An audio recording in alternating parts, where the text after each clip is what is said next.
First டிஸ்ட்ரிபியூட்டர்கள் அனைவருக்கும் என்னுடைய வணக்கம். ஏன்னா இந்த படத்தை இவ்வளோ பெருசாக கொண்டு போய் நல்ல நல்ல தியேட்டர்கள் போட்டு நிறையா ஷோஸ் போட்டு இவ்வளோ பெரிய ஹிட் ஆகினதுக்கு மிகப்பெரிய பங்கு உங்களுக்கு இருக்குது. ஸோ மிகப்பெரிய நன்றி உங்களுக்கு.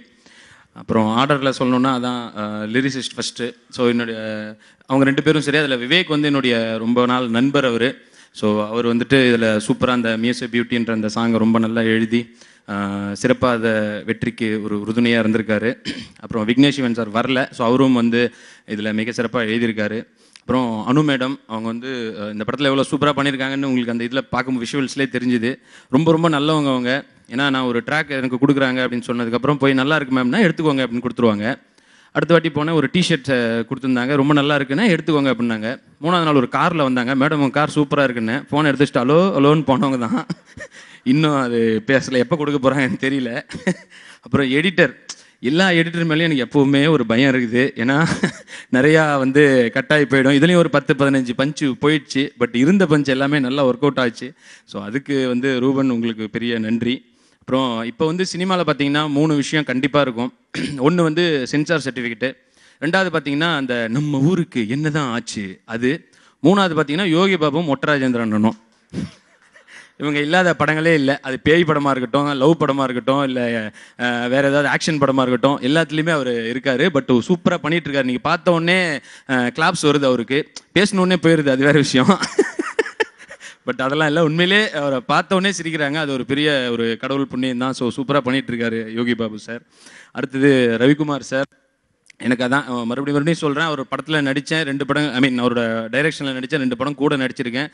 உண்மையிலே ரொம்ப பெருமையாக இருக்குது. அவரோட கூட வந்து ஸ்க்ரீன் ஷேர் பண்ணதே ரொம்ப சந்தோஷமாக இருக்குது, பெருமையாக இருக்குது. அப்புறம் ஹேன்சன், அழகாக இருக்க, இனி ஒன்றும் பண்ண முடியாது, எல்லாம் தமிழ் சினிமாவில் அடிப்பாங்க திட்டுவாங்க, வேறு வழியில் அழகாக பிறந்தாச்சு, இதை வாங்கி தான் ஆகணும். பட் எனிவே நல்ல ஒரு இன்ட்ரோ இந்த படத்தில் ரொம்ப நல்லா பண்ணியிருக்காரு. அப்புறம் சரண்யா மேடம் வந்து ஆக்சுவலாக பாவம் ரொம்ப ஃபீல் பண்ணுவாங்க எங்களோட காம்பினேஷன் சீன் வச்சுட்டாலே. அதுவும் அந்த தேட்டர் வாசலில் அந்த மாவு சீன்லலாம் வந்து அவங்களால நடிக்கவே முடியாது, பயங்கரமாக சிரிச்சு அடப்பாங்க. அப்போ அவங்க 2 பேர் கூட நடிச்சுனா அவ்வளோதான். நான் ஈவினிங் முடிஞ்சு நைட் ஆகி காலைல பால் பாயிடம் வாங்கிட்டு தான் வீட்டுக்கு போனோம் போல், அந்த லெவலில் பாவம் கஷ்டப்பட்டுகிட்டே இருந்தாங்க.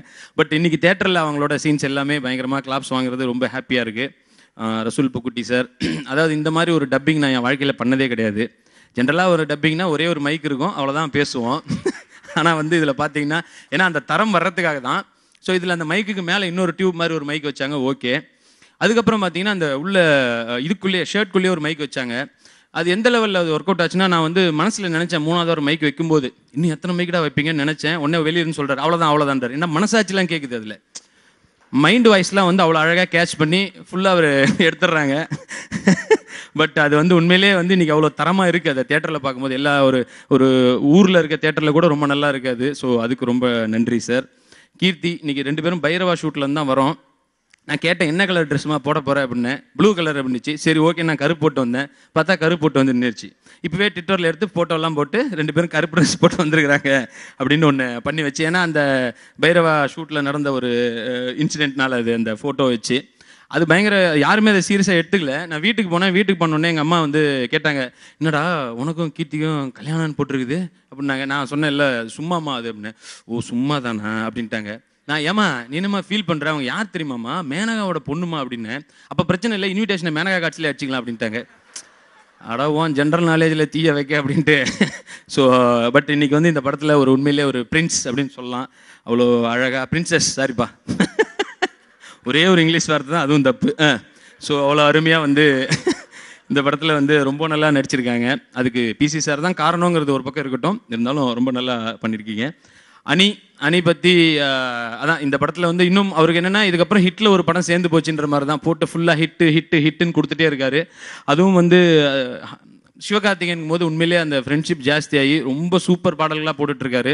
So thank you brother. அடுத்த படத்துலையும் வந்து ஏன்னா நாங்கள் இதே காம்பினேஷன் மறுபடியும் இருக்கும். ஸோ அதுலேயும் வந்து இதே மாதிரி போட்டு தெறிக்க விடணும். சிவகார்த்திகேயன் ஆக்சுவலாக இந்த படத்தில் வந்து யாருக்காக ஓடுதோ இல்லையோ, நான் மனசில் நினச்சது சிவகார்த்திகேயனுக்கு கண்டிப்பாக இந்த படம் ஓடணும்னு நினச்சேன். ஏன்னா கடந்த ஒரு 2.5 வருஷமாக இந்த ஒரு நினைப்பு மட்டும்தான் அவருக்கு. வேறு படம் போய் நடிக்கல, வேறு கதை கூட கேட்கல, உட்காந்து ரெமோ அந்த கேரக்டர்னு சொல்லிட்டு சத்தியமாக அந்த கேரக்டராகவே வாழ்ந்தார். இதை வந்து சும்மா ஃப்ரெண்டுங்கிறதுக்காகவோ இல்லை இந்த இடத்துல பேசினா இதுங்கிறதுக்காகவோ இல்லை, சத்தியமாக அந்த ஒரு நினைப்பு மட்டும்தான் அவருக்கு இருந்தது. அவர் அந்த மேக்கப் கஷ்டப்பட்டாருன்றதுலாம் நிறையா சொல்லியாச்சு ஆல்ரெடி. பட் அந்த ஒரே ஒரு எண்ணத்திலே இருந்து இன்னைக்கு இவ்வளோ பெரிய சக்ஸஸ் கொடுத்துருக்காரு. உண்மையிலே அதுக்கு வந்து ரொம்ப ரொம்ப thanks brother, thank you so much இதுக்கு. அப்புறம் பிசி சார், எனக்கு அதான் அவரோட ஸ்பாட்டில் உண்மையிலே அவரை பார்த்து பயந்து ஓடி அப்படி தான் இருந்தோம். படம் ரிலீஸ் அன்றைக்கி சாயந்தரம் போயிட்டு அவரோட ஆஃபீஸில் மீட் பண்ணோம். அன்றைக்கி தான் உண்மையிலே அவர் இவ்வளோ ஜாலியாக பேசுவாருன்னே தெரிஞ்சு அவ்வளோ நேரம் சிரித்து பேசி கடைசியாக கேட்டேன், சார் ஒரே ஒரு செல்ஃபி எடுத்து கொடுங்க சார், உங்கள் இதுலேயே நடித்தாலும் ஒரே ஒரு செல்ஃபின்னு சொல்லிட்டு 4 பேர் ஒரு செல்ஃபி எடுத்தோம். அது ஒரு பொக்கிஷமாக வச்சுருக்கோம். அப்புறம் பாக்கிக்கு வந்து ஒரே ஒரு மிகப்பெரிய நல்லது என்னென்னா, அவருக்கு ரெகுலராக ஒரு காமெடியன் கிடச்சிட்டாரு. புண்ணியம் பண்ணியிருக்கீங்க பாக்கி நீங்கள். ஸோ ஆக்சுவலாக வந்து ஒரு ஃபஸ்ட்டு படத்தில் இவ்வளோ ப்ரெஷரை வந்து ஹேண்டில் பண்ணுறதுன்றது சான்ஸே இல்லை. அதை சூப்பராக ஹேண்டில் பண்ணி அதை ஹிட்டும் கொடுத்ததுன்றது சாதாரண விஷயம் இல்லை. ஸோ அதை ரொம்ப சிறப்பாக பண்ணியிருக்கீங்க பாக்கி, தேங்க்யூ. அடுத்த படங்கள் எல்லாத்துலேயுமே இந்த ஹிட்டும் தொடரும், நானும் தொடருவேன் அப்படின்னு சொல்லி கேட்டுக்கிறேன். அப்புறம் ராஜா சாரும் அதே தான். இவ்வளோ அதாவது ஒரு படம் எடுத்து டெய்லி அவருக்கு அந்த படம் பூஜை போட்டதுலேருந்து ரிலீஸ் ஆன அன்னைக்கு வரைக்கும் எவ்வளோ ப்ரெஷர் இருந்திருக்கும் அதுக்கு. ஏன்னா பட்ஜெட்டாகவும் அதிகம், வேலையாகவும் அதிகம். ஸோ அது எல்லாத்தையும் வந்து ஹேண்டில் பண்ணி சான்ஸே இல்லை. நிறைய நேரம் நான் ஃபோன் பண்ண எடுக்க மாட்டார், ஆனால் தெரியும் வந்து அவ்வளோ ப்ரெஷரில் இருக்காரு அப்படின்னு சொல்லிட்டு.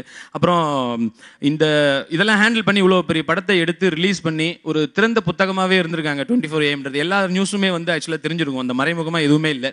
காஃபி போண்டா சாப்பிட்டா கூட அது ட்விட்டரில் வர்ற அளவுக்கு நாங்கள் வந்து அவ்வளோ ஓப்பனாக வந்து அதை வச்சுருக்கோம். ஸோ இந்த 24AM வந்து இன்னும் நிறைய படங்கள் எடுத்து எல்லா படத்துலையும் நானும் நடித்து படமும் பெரிய ஹிட் ஆகணும் அப்படின்னு சொல்லி கேட்டுக்கிறேன். அண்டு அடுத்ததாக மீடியா, உங்களோட இது ரொம்ப ஹெல்ப்ஃபுல்லாக இருந்தது படத்துக்கு. ரொம்ப நல்லா எழுதி படத்தை ரொம்ப ஹிட்டுக்கு நீங்களும் ஒரு காரணமாக இருந்திருக்கீங்க. இது அப்படியே தொடரணும்னு கேட்டுக்கிறேன். அனைவருக்கும் நன்றி நன்றி நன்றி.